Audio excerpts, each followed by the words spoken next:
प्रधानमंत्री ने अभी शुक्रवार को कई सांसदों से एनडीए की मुलाकात की और वहां से खबर निकली कि उन्होंने ये कहा है कि हमारे पास 2/3 बहुमत है। सवाल ये है कि क्या पार्लियामेंट में ऐसा माहौल बन पाएगा कि इन 4 दिनों के अंदर कोई बड़ा बिल पास हो पाए? देखिए, मुझे लगता है कि हो सकता है, इसमें कोई दो राय नहीं कि अगर सरकार कोशिश करे। हालांकि ये बात ठीक है कि जब 20 तारीख से पार्लियामेंट का सेशन शुरू हुआ था, मानसून सत्र, लगातार हंगामे के कारण पार्लियामेंट का सेशन चलाने या विपक्ष अभी भी गृह मंत्री अमित शाह जी के बयान की मांग पर अड़ा हुआ है। अभी गृह मंत्री अमित शाह जी ने अभी बयान नहीं दिया, पार्लियामेंट में भी वो नहीं आए। और अब आज जिस तरीके से चर्चा आ रही है कि प्रधानमंत्री ने जो मुलाकात की है नेताओं के साथ और जो संकेत दिया है, तो हो सकता है सरकार लेकर, अभी सरकार को तो FCRA का बिल लेकर आना है, तो सरकार पहले FCRA का बिल लेकर आएगी। लेकिन ये 4 दिन बहुत महत्वपूर्ण होने वाले हैं, क्योंकि आप देखिए 10, 11, 12, 13 का सेशन है, 4 दिन का, 1 दिन का ब्रेक है, उसके बाद 15 अगस्त से तो प्रधानमंत्री 15 अगस्त को लाल किले से संबोधित करेंगे। तो क्या इन 4 दिन के अंदर ऐसा कुछ होगा कि जो लेकर प्रधानमंत्री 15 अगस्त को उसके बारे में चर्चा करेंगे?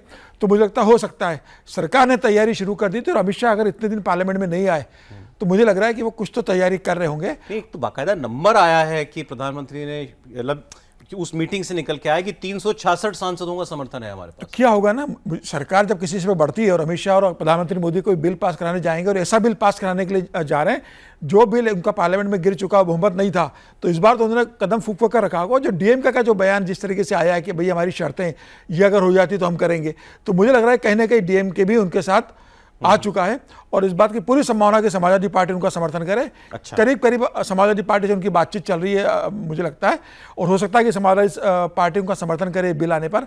तो मुझे इसकी पूरी संभावना लगती है कि इन 4 दिनों के अंदर अगर वाकई 366 है तो कोई बड़ी पार्टी तो और जुड़ी है सरकार के साथ, और समाजवादी पार्टी होगी। अच्छा, इसमें तय है समाजवादी, क्योंकि बाकी पार्टियां छोटी है। शरद पवार का जोड़ेंगे तो भाई क्या आपके साथ से आज सांसद डीएमके 22 बड़ी पार्टी डीएमके जोड़ेगी, बिना समाजवादी पार्टी के इतना कॉन्फिडेंस और नहीं आ सकता।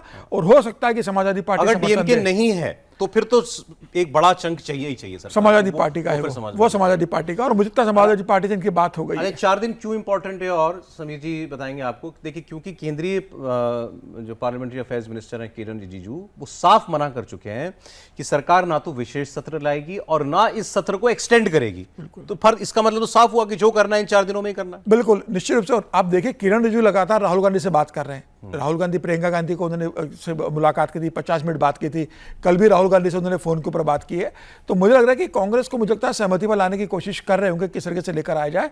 लेकिन अगर कांग्रेस नहीं आती तो माइनस कांग्रेस और विपक्ष, जो बड़ी पार्टी है, फिर समाजवादी पार्टी हो, शरद पवार हो, उसके अंदर डीएमके हो, उद्धव ठाकरे के 3 सांसद हो, इनसे बात करके मुझे लगता है कि सरकार ने तैयारी की होगी। जो प्रधानमंत्री मोदी का बयान आया आज सांसदों को लेकर बातचीत के दौरान कि हमारे पास 2/3 मेजोरिटी है, तो ये बता रहा है कि सरकार ने तैयारी कर ली है। प्रॉब्लम ये है कि नंबर सरकार के पास हैं, ये तो और सोर्सेस से भी पता चल रहा था, लेकिन सरकार उसको खराब माहौल में नहीं लाना चाहती कि इतना बड़ा बिल जिसका पूरे देश पर असर पड़ेगा, देश की संसद और विधानसभाओं की संख्या सीटों की बढ़ जाएगी इतनी, वो बिल हल्ले हंगामे में नहीं आना चाहिए।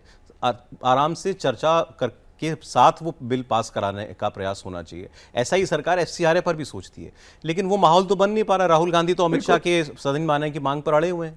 देखिए, सरकार तो मान के चल रही होगी कि राहुल गांधी और कांग्रेस तो समर्थन में आने नहीं वाली है, तो सरकार कब तक समय व्यर्थ करेगी? समर्थन नहीं, चर्चा के लिए कम से कम माहौल, शांत माहौल तो हो। भाई, चर्चा वो तो तब करेंगे ना जब उसका समर्थन करना होगा या विरोध करना होगा। वो तो कह चुके हैं कि भाई इसका हम किसी हालत में समर्थन नहीं करेंगे, तो वो संसद में हंगामा करने वाले हैं। सरकार की ये रणनीति होगी कि भाई माइनस कांग्रेस, सारे विपक्षी जो दल है, कांग्रेस के जो बड़े सहयोगी, अगर डीएमके आ जाता है और समाजवादी पार्टी अगर आ जाती है, तो मुझे लगता है कि कांग्रेस सामने बहुत बड़ा प्रश्न होगा कि अकेली कांग्रेस लोकसभा और राज्यसभा में कैसे विरोध करेगी। तो मुझे लग रहा है कि सरकार ने तैयारी कर ली है।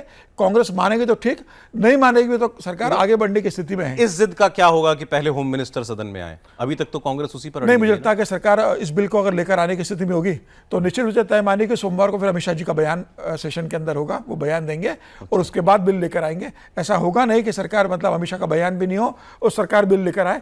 इतना बड़ा बिल अगर सरकार लाने के मन में होगा, सरकार के लेकर आना ही 4 दिनों के अंदर, तो अमित शाह सोमवार को बयान देंगे और फिर FCRA का बिल भी पास करवाएंगे। और फिर मुझे लगता है कि संभावना कितनी है? देखिए, हालांकि उन्होंने मना किया है रिजिजू साहब ने कि हम स्पेशल सेशन अभी नहीं ला रहे हैं, लेकिन ये ऑप्शन तो सरकार के पास हमेशा ही खुला हुआ है कि वो विशेष सत्र तो कभी भी ला सकते हैं इस विमेन रिजर्वेशन बिल के लिए, या अगले सत्र का इंतजार करें। अब अगला सत्र जो है वो सर्दियों में होगा। नहीं, इतना सरकार इंतजार नहीं करेगी। अगर सरकार के पास आंकड़ा है पूरा 2/3 बहुमत का है तो सरकार सितंबर तक का इंतजार क्यों करेगी। सरकार हो सकता है कि 15 अगस्त के बाद कोई 2 दिन 3 दिन का विशेष सत्र बुला ले, उसके अंदर सरकार पास करे। लेकिन अगर सरकार के पास बहुमत हो गया है, 2/3 मेजोरिटी है, तो मुझे लग रहा है कि सरकार 4 दिनों का पूरा इस्तेमाल करेगी। 15 अगस्त के पहले कोई अच्छी खबर सरकार देश की जनता को देगी।